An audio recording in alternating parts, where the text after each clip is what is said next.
Hi, everyone. Welcome to the Conservative Energy Network's Empowering Tomorrow webinar series. Today's topic will be looking ahead and the key 2026 policy changes shaping renewable energy in the United States. I'm Connor Marley. I'm the policy manager for the Conservative Energy Network. And for those that don't know, the Conservative Energy Network is a network of state chapters and regional groups that are working across the United States in about 26 different states now, promoting secure, reliable, affordable, and clean energy. And joining us today are some wonderful panelists, and I'd like to take a moment to allow them to introduce themselves. And I think we'll start with Skip, then James, then Rachel, then Christina.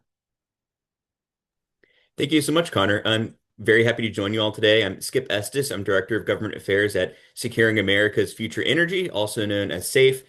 We advocate for policy solutions to energy and transportation supply chain security issues to improve America's national security and economic competitiveness. Thanks, Connor. Hi, all. James Rashat, Legislative Director with Americans for a Clean Energy Grid, commonly known as ASEG.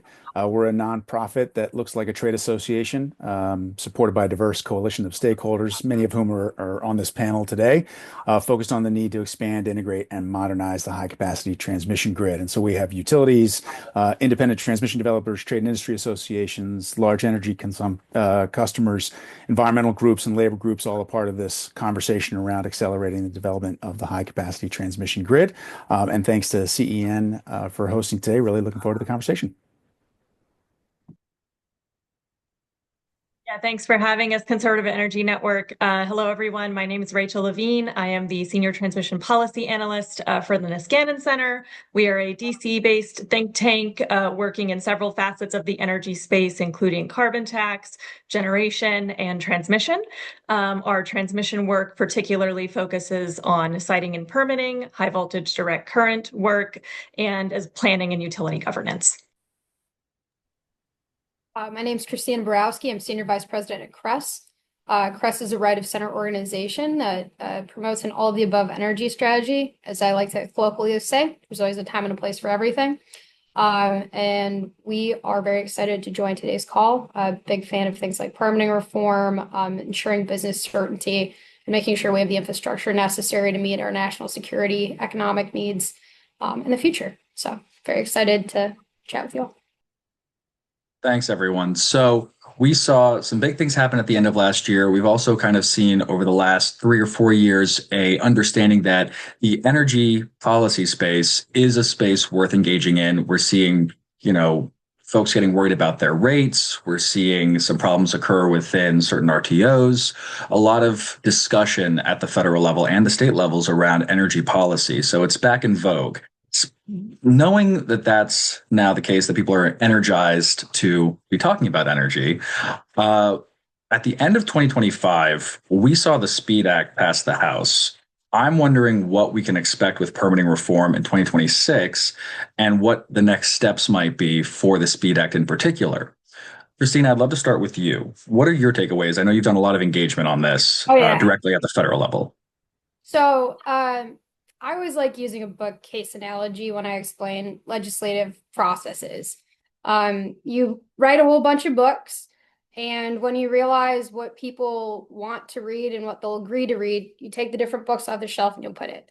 I think the SPEED Act is an incredible start of a conversation that will create a base for whatever we hopefully get out of the Senate. Now, do I think it's going to be verbatim? Do I think there are other books and little pieces that could be added in order to create a perfect shelf of material?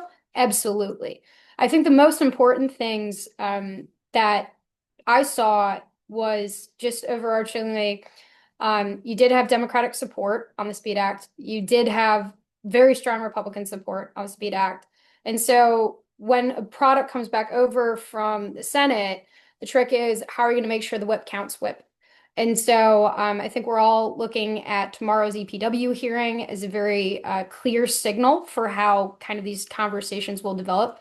But I think it's important for us to just, really appreciate the hard work that H&R did in order to create the SPEED Act, how hard they worked to get stakeholders to really support a big, comprehensive reform.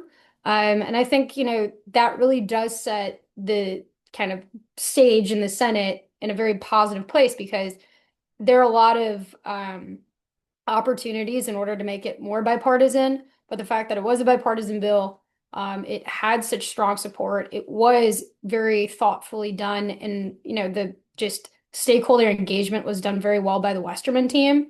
It does make it a lot easier for whatever the Senate brings back to the House to be, thoughtfully considered and, maybe turned into law in some capacity. Rachel, I'll move over to you as well. Feel free to also talk about the detailings within the Speed Act. If you think that there's elements that were missed or elements that should be present in any permitting package. Yeah, I'll pick up on a thread that Christina laid down, which is this bipartisanship that we saw with the Speed Act. I would elevate that to the entire permitting package that we're hoping to see out of the Senate. This has to be a bipartisan initiative. Full stop. That's the only way we can get enduring permitting reform. When it comes to the Speed Act in particular, there's several elements in the bill. One that I'd like to call out in particular is the judicial review parts of the bill. That has been an issue on the Republican side for a long time. I thought the Speed Act looked at that very thoughtfully. I think we can expect that to come through in any Senate version of the bill that comes out. The other thing that I would say is that, there's when it comes to NEPA reform, we have to be very thoughtful in how each side views that bill and views that issue. I think the Speed Act has walked that line, and I'll be curious to see how that shakes out in the Senate. Thanks, Rachel. James, I think something that you might be uniquely positioned to talk about regarding the Speed Act is we saw reports of Democrats wanting to walk away from the table on permitting reform altogether, in response to the Trump administration's kind of attack on wind projects. Do you think that there's a likelihood that they come back to the table on that? And if so, what are the next steps overall for the Speed Act for that bipartisanship that Rachel and Christina were just talking about? Yeah, thanks, Connor. Yeah, I think the offshore wind issue is a key sticking point for Democrats right now. You saw some of the statements from Senators Whitehouse and Heinrich, as well as Congressman Peters, after the December 22nd announcement. Pretty strong criticism, but I think leaving open the door for continued conversation. And Christina mentioned the hearing tomorrow. I think that's a very positive sign, both in terms of the relationship between Senators Capito and Whitehouse.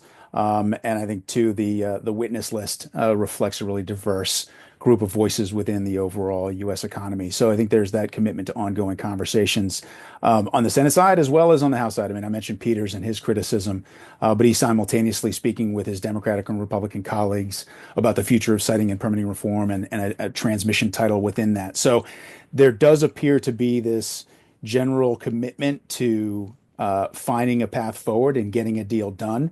We have these key sticking points and stumbling blocks for Democrats. I think the offshore wind being one of those key hurdles of overcoming. I don't know, quite frankly, what the greatest path forward is on that front. But setting that aside, you still do have this ongoing interest in having a dialogue and finding some kind of consensus going forward. And I think that in and of itself is a really positive sign. Thanks, James. Skip, I'll pass back to you to round us out. What are your thoughts on the next steps for the Speed Act? And I'm also curious, I mean, are we seeing just energy folks get involved in this, or are we seeing folks from a lot of different elements that permitting may touch really get involved and try and have their day in court? Sure. So as last in the batting order, I wanted to talk about some of the home runs from the folks above me. I think that Christine is absolutely right that the Speed Act is not going to come out unadulterated of if there is a permitting deal that passes the Senate. There's going to be parts that are taken, parts that are left behind, and that's just the necessary process for coming together with a bipartisan deal. I think that folks always revisit, well, why do we need a bipartisan deal? And that's fundamentally because of vote count requirements in the Senate. You need to get to 60 votes. And then I think that one thing I do want to mention is, towards the end of the Speed Act passing the House, we actually saw some concerning whip counts from Republicans that there wasn't entire caucus unity getting into the floor vote, that they had to do some extra work to bring folks on board. So there's a very serious reality that it's actually 65 or 68 votes that you need in the Senate. So I think that as we build a partisan deal, we have to keep that in mind. Um, I also think that Rachel makes a really, really great point about judicial reform being a necessary condition. I think that what we saw with EPRA at the tail end of 2024 was House Republicans made very clear that NEPA reforms, particularly judicial reforms, are required for Republican support for permitting reform. And I think that that has not changed, even though we're in a Republican trifecta right now. And then to your point about other issues related to permitting reform, I think that's one thing that folks in the energy sector like us tend to forget. We tend to be have our blinders on to other policy issues, but we're one issue of many.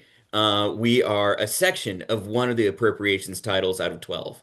So there's other government policies that matter here, primarily housing and transportation. I think that for Democrats that don't sit on energy or other relevant committees to our work, housing affordability is a massive issue at play here, and permitting reform is going to be incredibly important to adding housing supply and bringing down prices. I mean, the same is true for transportation as well. As we see states that are growing, like in Florida, Texas, Colorado, that comes with new transportation demands. The congressional representatives and senators representing those states care about transportation a lot. And again, that's governed under similar titles under linear infrastructure, same as transmission and natural gas pipelines. So I think that, one of the things we risk as being people that care about energy is only thinking about energy, but there's definitely other stuff here at play.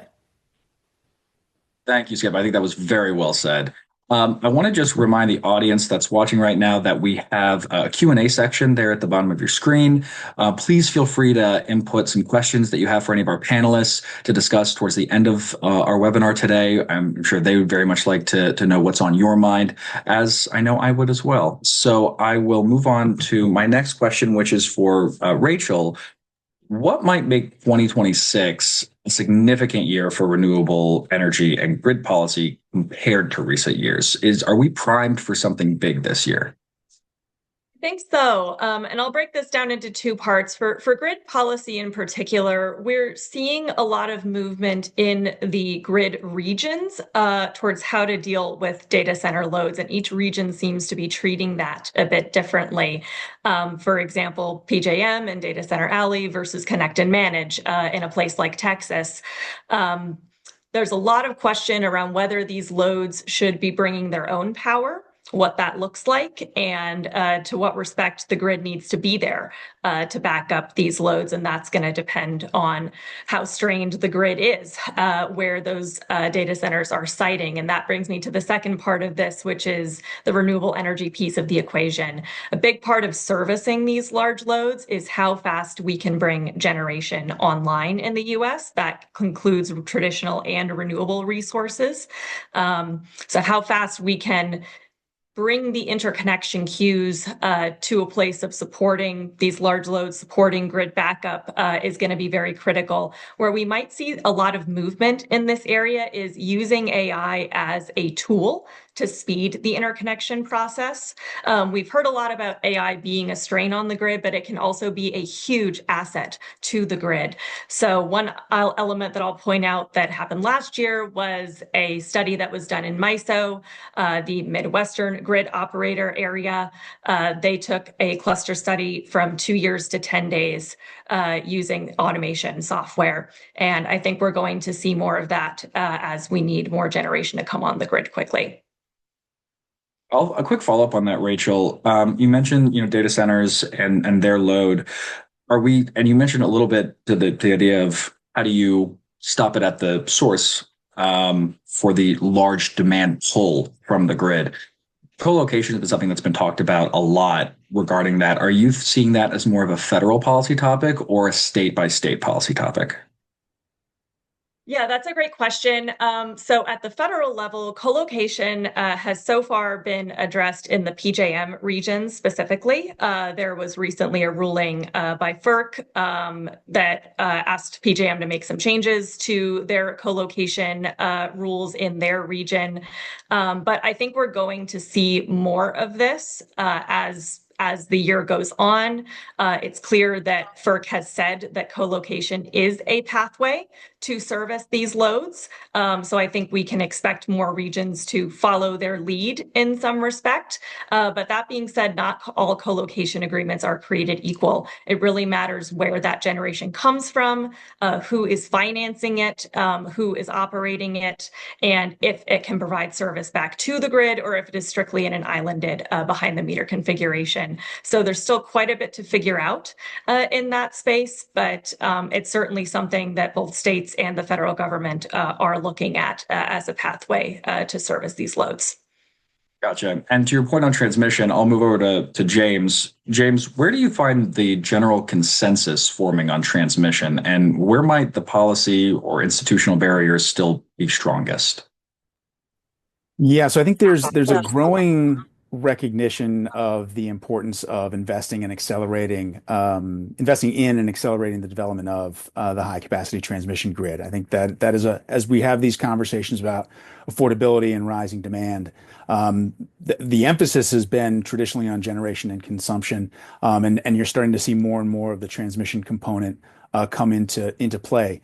That said, of course, more education is required, right? We're seeing a lot of ad hoc approaches, kind of trying to put a Band-Aid on the wound, as opposed to taking a much more holistic approach. And so, trying to get more of the education out there and the advocacy around the value of these investments and supporting the right policy and regulatory frameworks that enable them is a key part of the work that ASEG is doing. And when we look at the high capacity transmission grid, we see it as one of the cheapest, most reliable ways of getting the most out of our grid that we can, right? When electrons are in short supply, the transmission grid is a great tool to get the most out of them as possible at the best cost. And so we did a study last summer, as a matter of fact, that showed that for every dollar invested in a well-planned, and that's an important component of this, a well-planned high capacity transmission grid, you get $5 in economic benefits, cost savings, congestion relief, et cetera. And so it's really important to have that be a part of the ongoing discussion. And where we see some of the challenges are around kind of this multi-state. The current law has kind of structured the current setup in a fractured way, right? So it's not really built for purpose going forward to meet rising demand and meet the kind of changing economic environment in which we're operating. And then when you talk about the interstate, interregional lines that we're working on, that of course comes with a lot of jurisdictions that have a voice in the conversation. And so streamlining that process and coordinating that process in a much more effective way going forward is a critical component on the transmission front. Oh, yeah, I think you're on mute, Connor. Goodness. And I know. Do you feel like there's an opportunity for states to really engage and be a part of a more regional approach to this, as opposed to waiting to see what the direction is from all the way at the top? I think certainly states have a really important role in all of this for sure. And I think at each level, at the local level, the state level, national level, that's where this coordination comes into play. And I think that's where Congress can really weigh in to say, look, we need all these different voices who have a say in the conversation, who know what's happening on the ground to be a part of this exercise. And so the more that states can engage in that interstate and interregional planning exercise, the better off we'll be. But also delivering that message back to federal policymakers, to FERC, that more needs to be done to drive that coordination is another really important part of the process. Thank you, James. Christina, I want to turn to you. What are some of the most significant policy issues or frameworks being put in place that will shape renewable deployment in 2026? So, like from a macro perspective, I think it's been a little bit of a hard year for renewables. And so right now at the policy side in Congress, and I think everyone was kind of mentioning the offshore wind elephant in the room, but it's not just offshore wind, it's also solar and wind on federal lands, right? There's been pauses beyond just offshore wind. Offshore wind's just the easy one to talk about because the president tends to talk about it a lot. I think the big policy framework that people are going to try to talk about is how do we prevent this pendulum swing on permitting, right?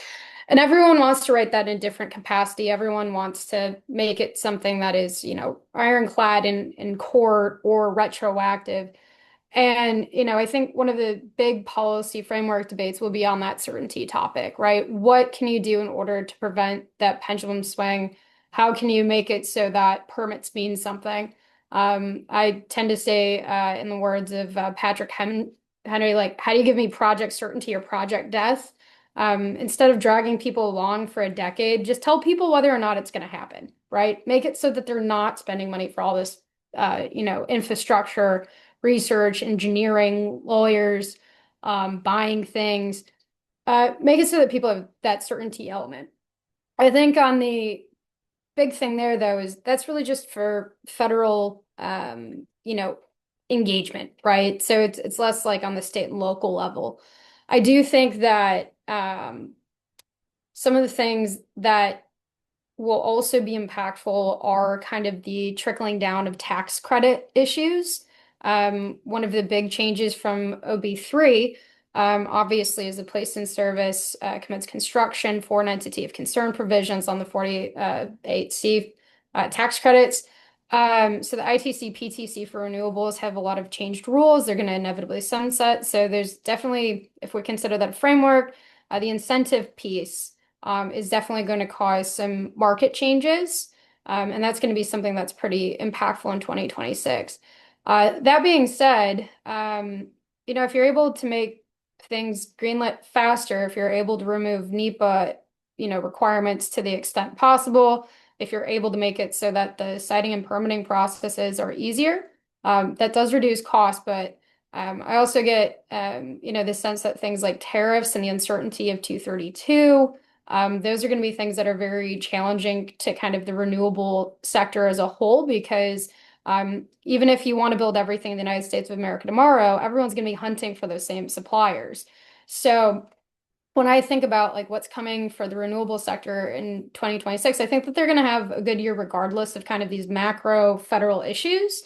I do think that they're going to have a little bit of a learning curve and some short-term headaches in order to kind of figure out, all right, so what does finance look like now that ITC, PTC is going away? What can we be doing from our supply chain perspective in order to be less at risk for variations in terms of tariff policy? And then, on the opportunity side, what are we doing in order to get permitting certainty so that it's a lot easier to build? Those would be kind of like the big three areas. And, that's what I spent a lot of my time figuring out how to ease and find a good landing path for policy in.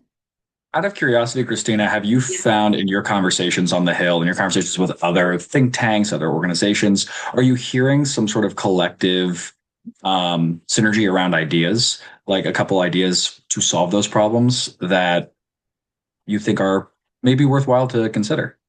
Yeah, I wish I had a magic wand and I like to not be a very humble person, but I think like that's why permitting is taking as much time as possible. All the king's horses and all the king's men are trying to figure out how to make a functioning permitting system again. And so I think it's going to be bits and pieces. I think it's going to be a cumulative aggregative thing, right? So like we have provisions like e-permit, which is, making documents electronic, right? Trying to embrace the 21st century. Because I remember in some of my previous companies, the amount of FedEx envelopes that were sent to the federal government for very expensive projects was insane. I think that you can get a lot of little bits and pieces that add up into something very meaningful. But it is things like Speed Act. It is things like having Senate EPW, the Democrats, the Republicans talk together to figure out what the art of the possible is. Because as much as I would fix everything by, creating just taking everything down and building a perfect system, it's not on the cards. So I think the big thing here is that it's not for lack of ideas, it's about finding the place of compromise and the art of the possible and seizing that moment, because both sides are going to have to give in order to get to the 60 to 65 votes that James is mentioning, right? So we've got lots of ideas. The question is, how do you package them together into something that gets everyone something they want, but makes them compromise in places that they can still get a critical mass over the finish line with, and then hope that, the president wants that package. Right. Spoken like a true stateswoman, Christina. Oh, I'm the opposite, but I appreciate that. That answer wasn't. Okay, we'll move on to Skip and continue that same conversation. What federal actions, Skip, in 2026 are looking to be the most significant in your mind, whether that's related to permitting, domestic supply chains, or even critical infrastructure policy? Yeah, I think one of the things that folks have to keep in mind this year is that there are elections in November. Based off of polling, Democrats have a very real chance of taking back the House and a smaller but still, greater than zero chance of taking the Senate. So if I can continue with the baseball analogies, we already have a lot of players in the field whose eyes are off the ball and they're looking at November. And I think that's going to complicate a lot of the policymaking this year, particularly when it comes to a big bipartisan permitting reform package. After the elections in 2024, we saw the chances of EPRA passing significantly decrease as Republicans look to their majority for their own opportunity to craft permitting reform in their image. But I think that we're facing a similar dynamic here. And that's going to impact not just permitting reform, it's also going to impact things like Ex-Im bank reauthorization. It's going to impact things like surface transportation reauthorization that Democrats in Congress have a really feel like they have a real incentive just to delay stuff until next Congress and start legislating those priorities then. So, all that to say, I do think that if a bipartisan permitting reform package does come out of the Senate and has significant chance of passing in the House and does get signed into law, that would be one of the biggest bipartisan negotiated deals in the past 5 years. I think that would be truly monumental. So it remains to be seen if it gets done. But I think that there's a lot of pressure amongst legislators. There's a lot of pressure from industry groups. I think the Chamber of Commerce letter had almost 400 signatories on it, including folks that don't play well together, like the Laborers International Union and business groups. Yeah, clean energy groups and mining companies that these strange bedfellows all came together in broad support for permitting reform. So there's a lot of energy behind it, but remains to be seen if you can get over those vote thresholds with that alone. I think that there's a very real chance this year that the NDAA is the only bill that passes. Surface transportation does need reauthorization, but it isn't a must before the end of the calendar year. It can be done at the beginning of next Congress. So if the NDAA is the only bill that passes this year, to your point, that's a really great opportunity for bringing in some of the supply chain security and critical infrastructure policy. We saw both NDAAs starting post-pandemic and then rounding out the NDAA that was passed at the end of last year that there is a really great interest amongst Congress legislators that we need to be investing more in domestic supply chains, particularly when it comes to defense components. But one of the arguments that we make at SAFE is that the world of consumer goods and the world of defense components are not distinct, that there's significant overlap, particularly when we're talking about power infrastructure.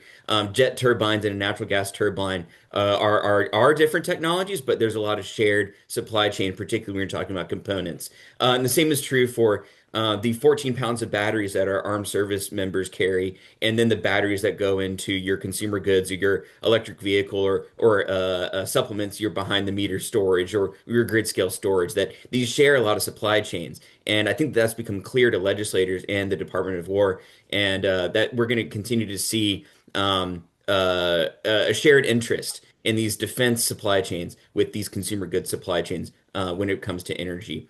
And then lastly, surface transportation reauthorization. While I said that it doesn't have to happen this year and it can happen next year, that is an opportunity for this permitting reform deal. Transportation, and particularly constructing roadways, are governed by a lot of the same environmental statutes as pipelines and transmission lines and other energy infrastructure. So and because, taking that fact into account, surface transportation reauthorization shares a lot of the committees that a bipartisan permitting reform deal would go through. So that gets rid of a lot of barriers when it comes to legislating, and we could see a surface transportation reauth to really be a magnet for some of those broader infrastructure reforms that we've been looking for.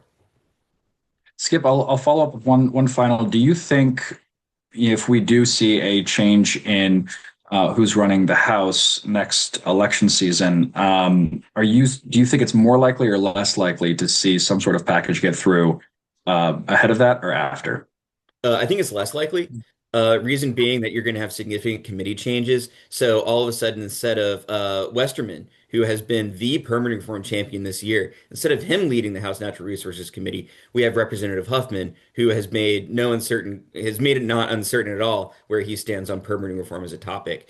And then in the Senate, it becomes, even if Republicans maintain control, it becomes significantly less likely. One of the deal makers on the Democratic side, Sheldon Whitehouse, is going to be going over to the Judiciary Committee, which would make Merkley the likely ranking member on EPW, which essentially gets rid of any opportunity for a compromise. He's been very clear where he stands on permitting reform. As a less likely third option, I've also heard that there's a chance that Merkley might be going to the Budget Committee. Even if that's the case, Ed Markey becomes the ranking member on Environment and Public Works. So, and he's also very clear where he stands on permitting reform. So I think that if it's gonna happen, it's gonna have to happen this year. One thing to also take a look at is calendar, that at the end of June, Congress is basically gone until September. And then they're here for 3 weeks, and then they're gone until November. So we basically have to have something done before the end of June if we want to get something done this year. I know everyone loves talking about the politics of it all. That's always the sexy topic. So thanks for that, Skip. Rachel, back to you.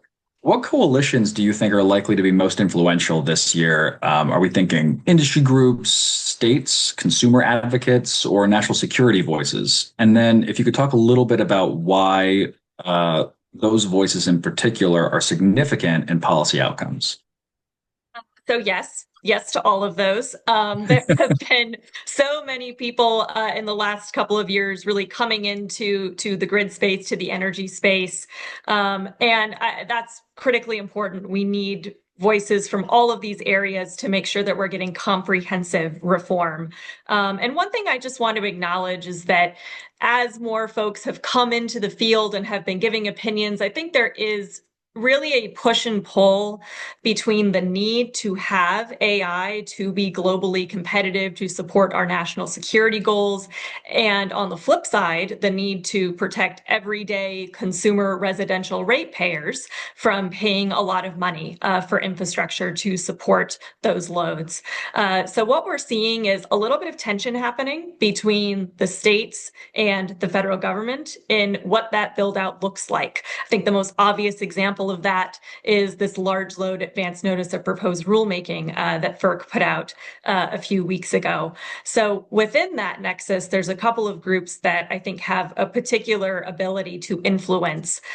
First and foremost, to James's point, the states have a very large role to play here. States traditionally control the retail rates, which affect consumer electric bills on the grid. So they certainly will have a voice. Consumer advocates who are centered around affordability of power will also have a leading voice. We've seen how affordability in general has influenced state and local elections that happened in November of last year, and that's expected to be a significant topic in the midterms as well at all levels. So the question really becomes not, do we build out the grid, but how do we do it in a way that is affordable? And I think that really comes down to looking at short-term solutions versus long-term solutions. In the long term, long distance, high voltage transmission is the most cost-effective way to build out the grid to be resilient, to meet these large loads, to move power around to where they need to go. But because of all the permitting conversations that we've been having, we all know that transmission is very hard to build. So that begs the question, what is the affordable thing to do in the meantime? And I think really the answer is we need to get the most out of the grid that we currently have. We need to be focusing on reconductoring. We need to be focusing on grid enhancing technologies.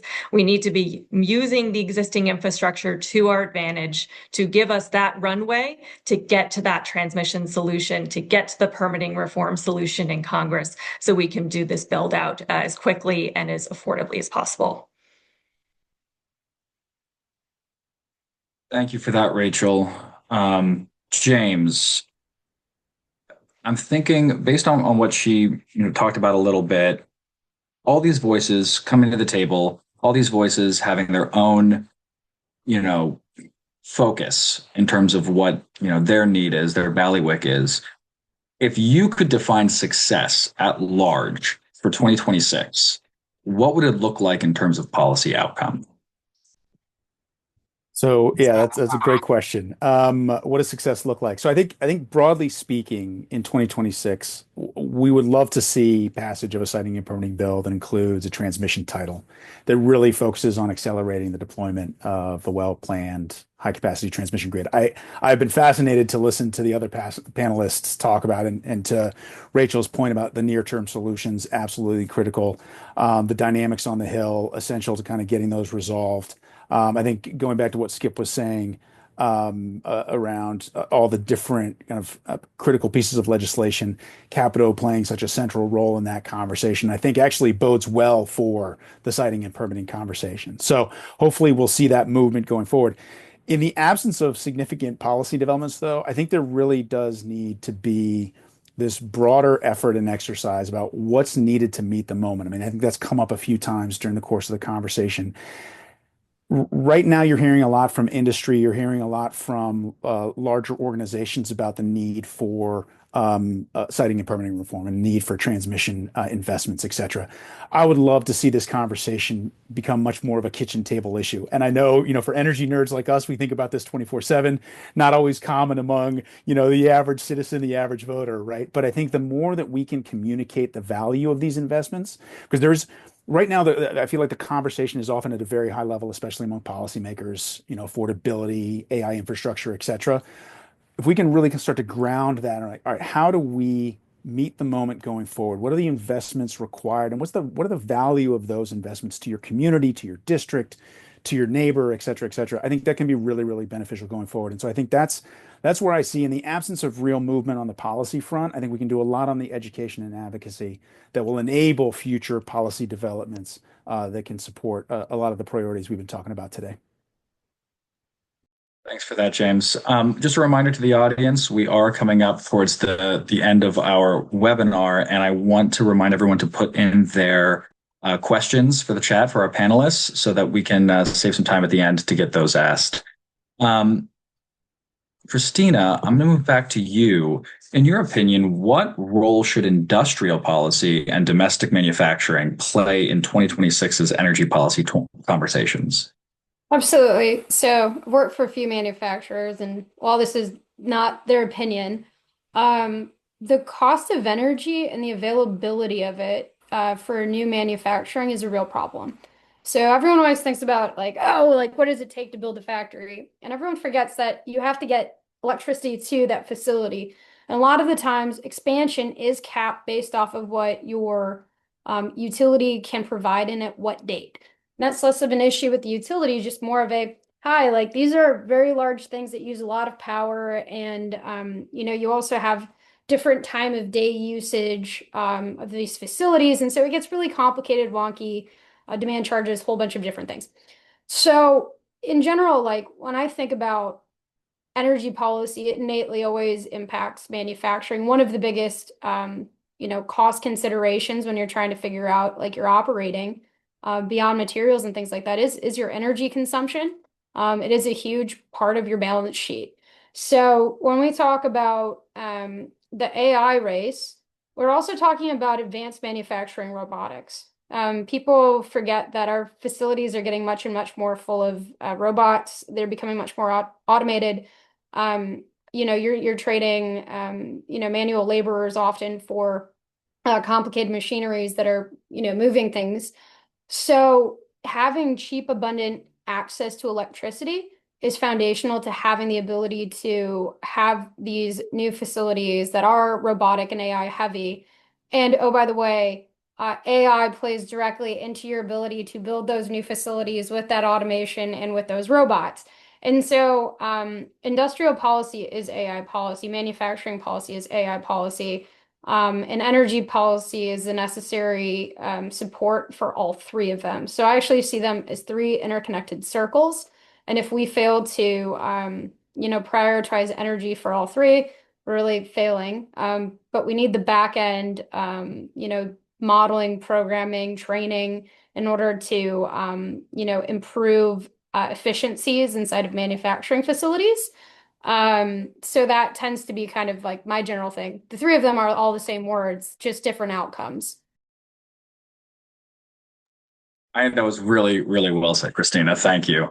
I will move on to our last question of the panel before we move to the Q&A from our audience, and that's for Skip. Skip, if you were advising a policy stakeholder today, what would be the two top federal developments that you'd tell them to track month to month this year?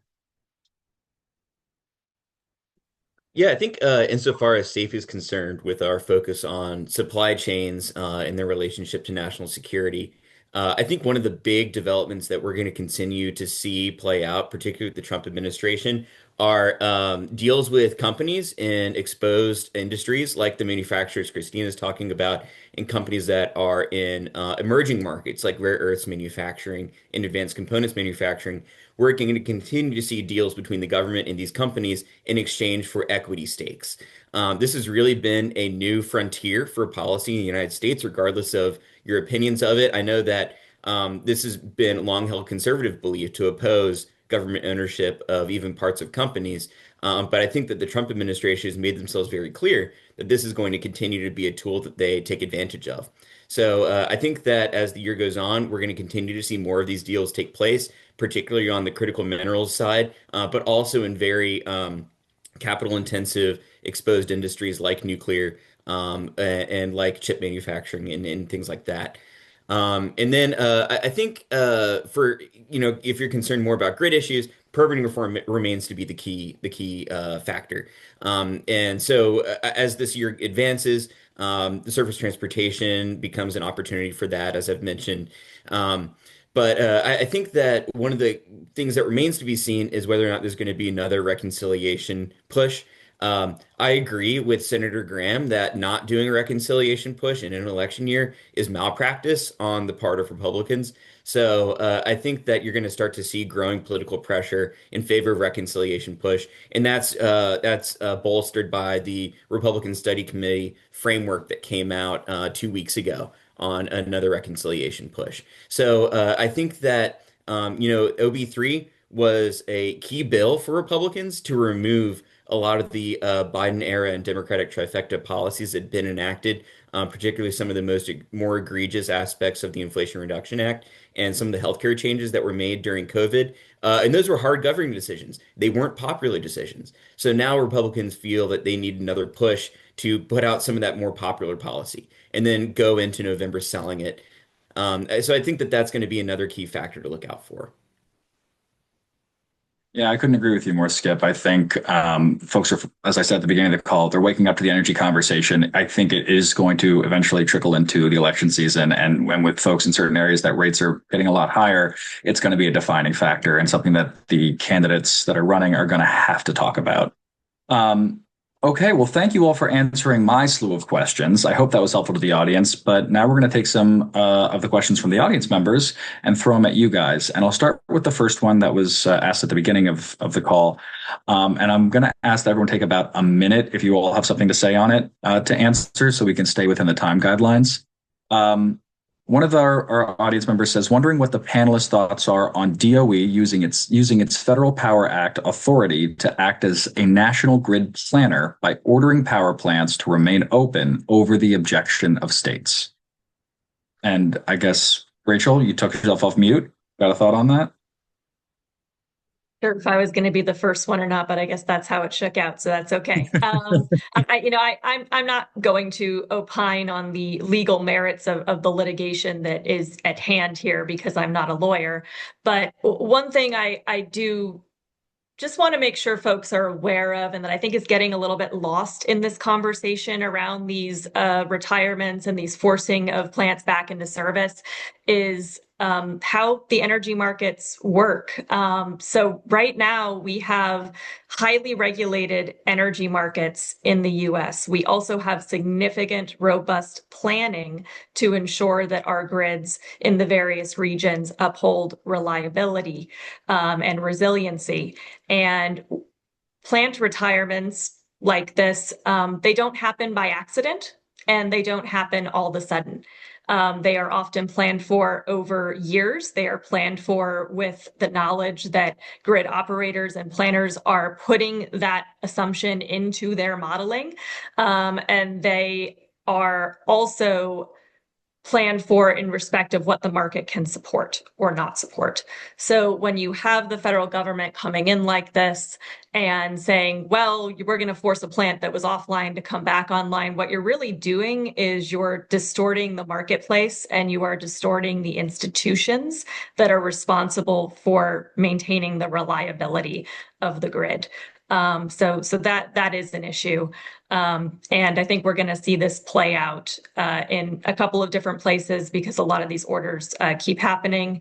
But there's certainly going to be some precedent set here in the courts for how these emergency orders are being used. Anyone else have any thoughts? James?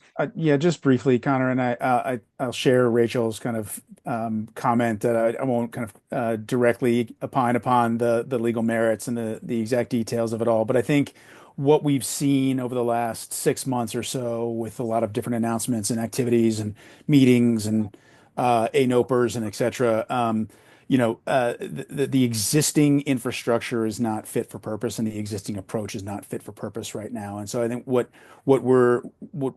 as a result, I think what we all need to be focused on is the need for a holistic approach to the future of energy infrastructure in the United States. It will vary depending on the state, depending on the region, et cetera. But at the end of the day, a patchwork approach is not suitable for what we're facing in terms of rising energy demand and rising energy costs. Agreed. Anyone else before we move on? All set? Okay. I'll do one last question. This was answered a little bit during the initial questioning. SPEED Act and renewed debate around permitting reform. Is there anything that anyone wants to add to that was not covered in an earlier answer? If I could jump in here, I think that, we're focused on SPEED Act, but it's important to keep in mind that SPEED Act only addresses one of several aspects of environmental permitting. It only really addresses NEPA. And then I think that, we haven't talked enough about other aspects of permitting reform. So the House also passed the Permit Act back in earlier this year as well, or sorry, tail end of last year as well. And that makes reforms to the Clean Water Act. And this is also incredibly important to energy infrastructure. When you're talking about large interstate projects like a transmission line or like a pipeline, there's a lot of states that use their authority under Section 401 of the Clean Water Act to hamstring the ability to build this large national infrastructure that gets to James' points of rising above this patchwork of energy planning and getting into a broader national strategy. We also saw the Energy and Commerce Committee last week pass a number of bills related to Clean Air Act permitting reform. One bill primarily deals with how do you address new source permits for facility upgrades. We care a lot about that when it comes to critical minerals processing and steel and aluminum smelting. And then we also saw a bill again reforming the Clean Air Act and codifying the president's authority he's used so far to exempt critical minerals and semiconductor manufacturers from offset requirements under the Clean Air Act. So there's other aspects of permitting reform beyond SPEED Act, and I think that's one thing that we have to keep in mind as we continue with this year. I'm going to popcorn around again, do another kind of, if anyone wants to jump in, because I think you all might have an interesting thought on this question. Considering this is an election year, what's an energy wild card you think could realistically emerge to address energy affordability? Something that's an out of the box idea.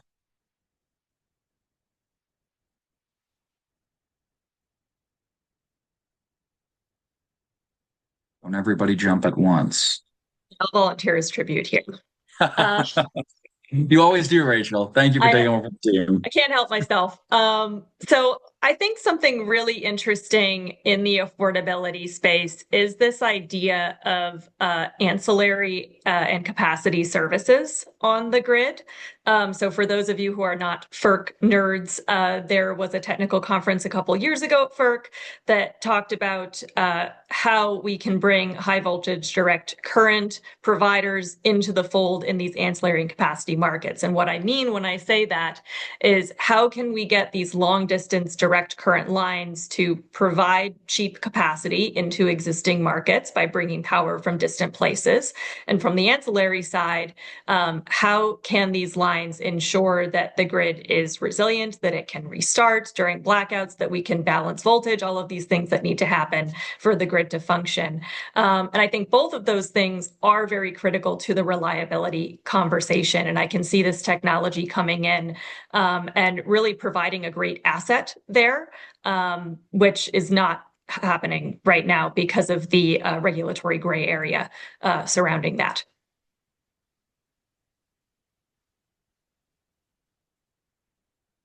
Okay. I'm going to double up on Rachel because I know you and I offline have talked about co-ops and how they play into a lot of these different things. How do these challenges that we talked about today look for different rural electric co-ops? Yeah, this is really going to depend on the size and scale of the co-op, but the biggest challenge that co-ops tend to have is that they're not for profit, right? They operate at cost, they keep the power costs low for their consumers, and they're obviously going to have very different goals because of that in their build out. So I just think it's important to keep in mind that their regulatory structures are different, that their geographic constraints and considerations are different, and they certainly need to be a part of any broader conversation surrounding permitting, especially. I would just add a little bit more on that. There are different utility models, and so one of the things about co-ops is because, they don't have, an investor-owned utility. They're pretty much the cost in or the costs out, right? One of the things that they also struggle with is just jurisdictional treatment. So like they've not been necessarily under the same FERC treatment that the investor-owned utilities have.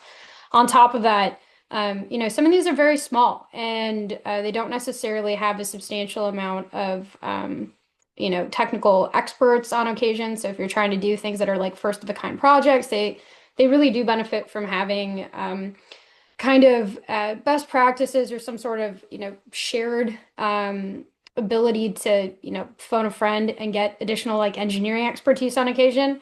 I'm I love a co-op. I'm a big fan of them. It's just they're different, and so the way that you write policy for like an investor-owned utility and deregulated versus regulated market is going to be very different from how you would try to write it for a muni or a co-op just based off of business model.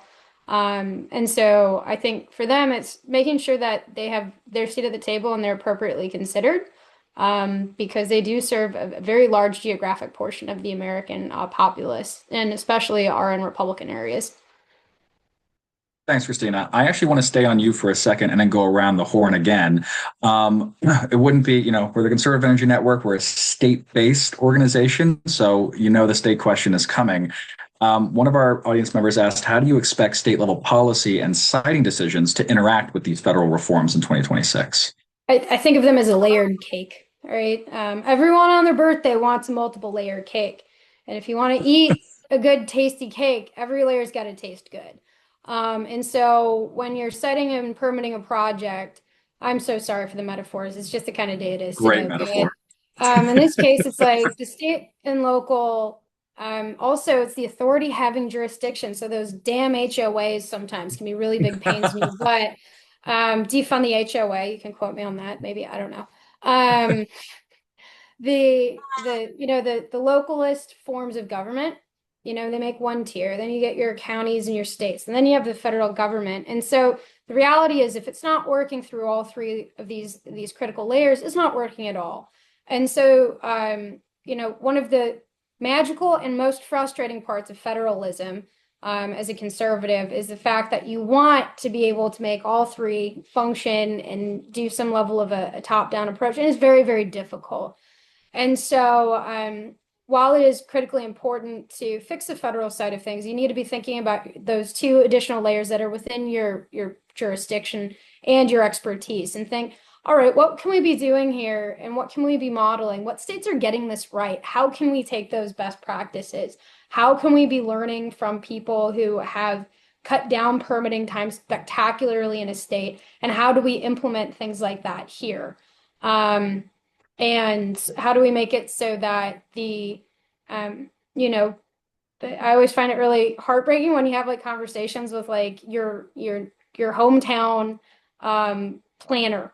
He's just overwhelmed. He always has too many things to approve. So what can we be doing in order to make their lives easier so that we get decisions? So what are we doing to digitalize, modernize, make it so that poor guy has better resources? Up to how do we make it on the macro level function and reduce the amount of backtracking or opportunities for litigation? All three pieces of that cake have to work, and never feel like those two bottom pieces aren't incredibly impactful because all three do have to work in tandem.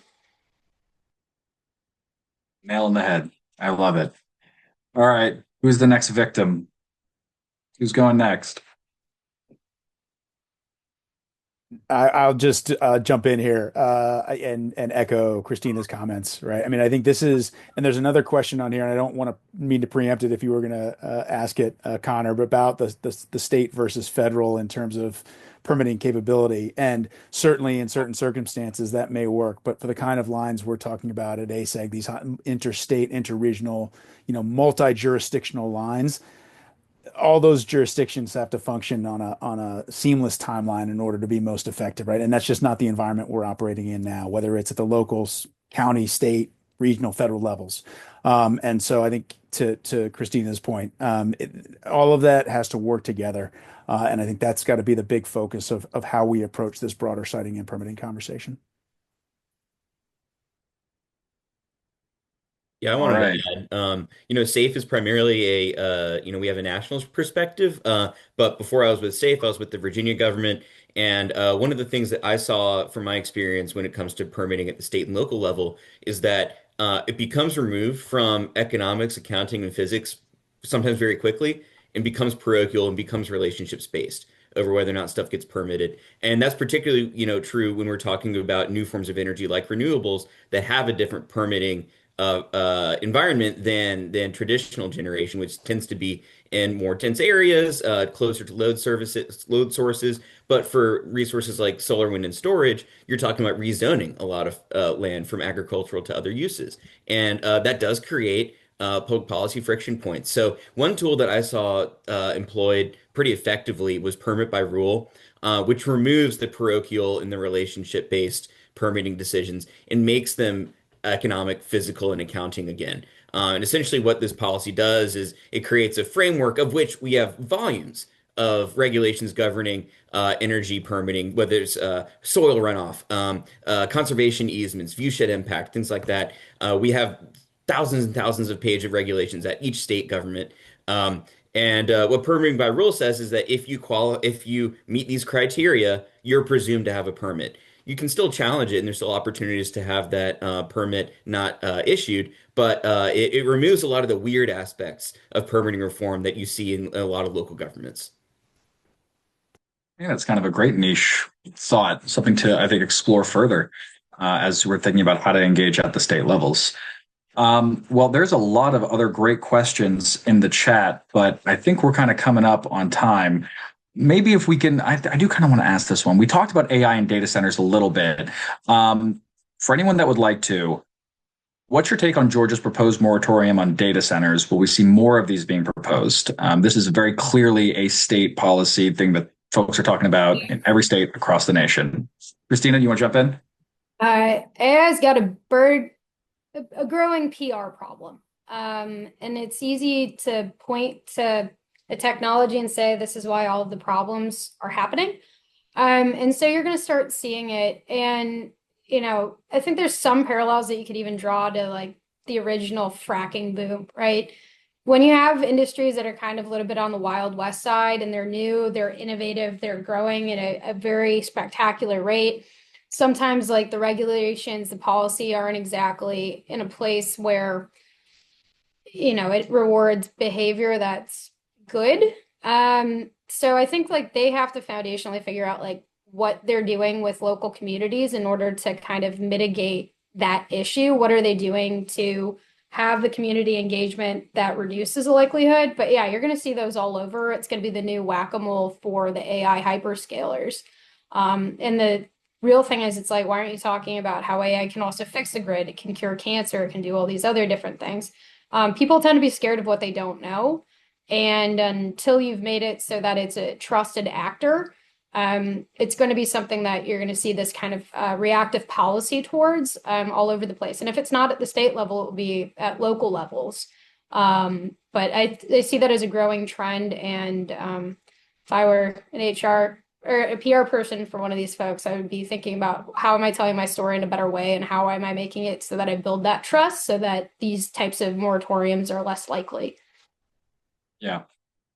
I think that's very well said. And guys, we have come to the end of our webinar. We've hit time. I'm so sorry because you guys are such wonderful panelists. I wish we could have another hour to go, but alas, we do not. So thank you, audience members, for joining in and listening to everyone. Panelists, thank you so much for joining us and lending us your expertise. It was a pleasure chatting with you guys and hearing your thoughts and ideas. And as always, we look forward to continuing the fight to good, clean energy solutions. So thanks, everyone, and have a great rest of your Tuesday.